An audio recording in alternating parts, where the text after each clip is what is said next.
Everyone, let's move to the next question. Question number 2.1 of exercise chapter 2. Okay, so question क्या बोल रहा है? In which of the following example of motion can the body be considered approximately a point object? तो यहाँ पे जितने भी हमारे एग्जाम्पल दिए इसमें क्या किसी भी बॉडी को हम लोग पॉइंट ऑब्जेक्ट बोल सकते हैं। तो पॉइंट ऑब्जेक्ट बोलने के लिए हमारे पास दो एक कंडीशन होती है। कंडीशन ये है कि अगर मेरा जो भी बॉडी है उसका साइज कुछ है, तो उसके साइज के हिसाब से उसका जो भी पाथ है, ठीक है, उसके साइज के हिसाब से उसका जो पाथ है वो बहुत बड़ा होना चाहिए, तब उसको हम लोग बोलेंगे एक पॉइंट ऑब्जेक्ट। ठीक है, जैसे कि अगर मैं बोलूँ कि एक बाइक है, ठीक है, एक बाइक है, एक मोटरसाइकिल है जो 100 किलोमीटर या फिर 50 किलोमीटर के डिस्टेंस को ट्रेवल किया, तो उस केस में हम लोग एक बाइक को एक पॉइंट ऑब्जेक्ट बोल सकते हैं। ठीक है, तो वैसे यहाँ पे कौन कौन से जो एग्जाम्पल है उसको पॉइंट ऑब्जेक्ट बोल सकते हैं उसको पूछा गया है। क्वेश्चन नंबर 1 है, a railway carriage moving without jerk between two station.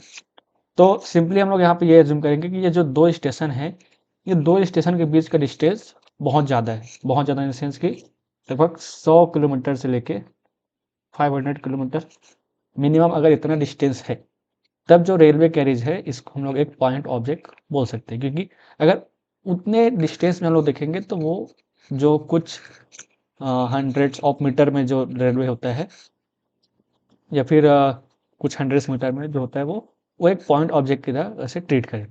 ठीक है, नेक्स्ट क्वेश्चन ये है, a monkey sitting on the top of man cycling smoothly on a circular track. तो यहाँ पे क्या है कि एक सर्कुलर ट्रैक है, ठीक है, इसको मैं मिटा देता हूँ, इरेजर किधर गया, ओके।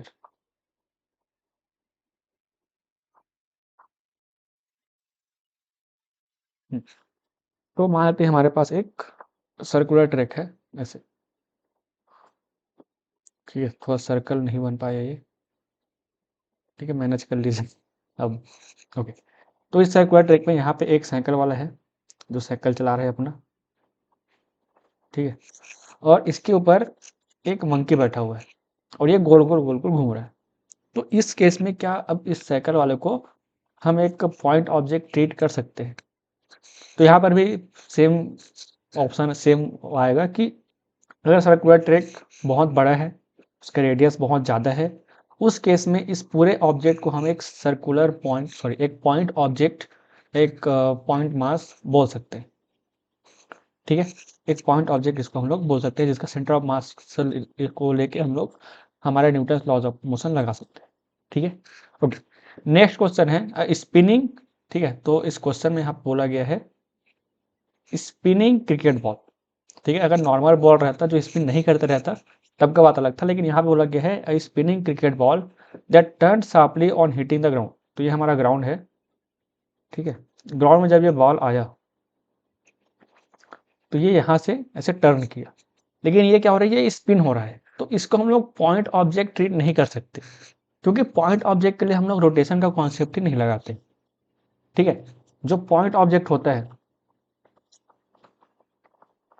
उसमें रोटेशन नहीं होता, रोटेशन नहीं होता या फिर स्पिन नहीं होता, लेकिन यहाँ पर तो बोल रहा है कि स्पिन हो रहा है, तो इस केस में ये जो हमारे लोग का ऑप्शन नंबर सी है उसको पॉइंट ऑब्जेक्ट नहीं बोलेंगे। ठीक है, ऑप्शन ए और ऑप्शन बी हमारा पॉइंट ऑब्जेक्ट रहेगा। ओके, बढ़ते हैं नेक्स्ट ऑप्शन की तरफ, a tumbling beaker that has slipped off the edge of table. तो यहाँ पे बोला गया है कि एक बीकर है, ठीक है, यहाँ पे बनाता है एक टेबल बनाते हैं यहाँ पे से, ठीक है, तो इस टेबल में एक बीकर रखा हुआ है और जो बीकर है वो गिर जाता है यहाँ से। तो क्या इस केस में इस बीकर को हम लोग एक पॉइंट ऑब्जेक्ट मान सकते हैं? तो इस केस में भी हम इस बीकर को पॉइंट ऑब्जेक्ट नहीं मानेंगे। अब इसके दो रीजन है, पहला कि ये डिस्टेंस छोटा रहेगा, ठीक है, स्मॉल डिस्टेंस,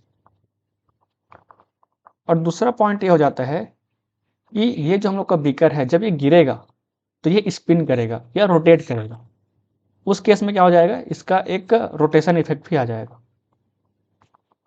ठीक है, इसका एक रोटेशन इफेक्ट भी आएगा, इस कारण से इसको हम लोग पॉइंट ऑब्जेक्ट कंसीडर नहीं करेंगे।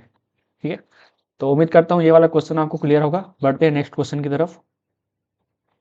Okay, so our next question is question number 2.2। यहाँ पे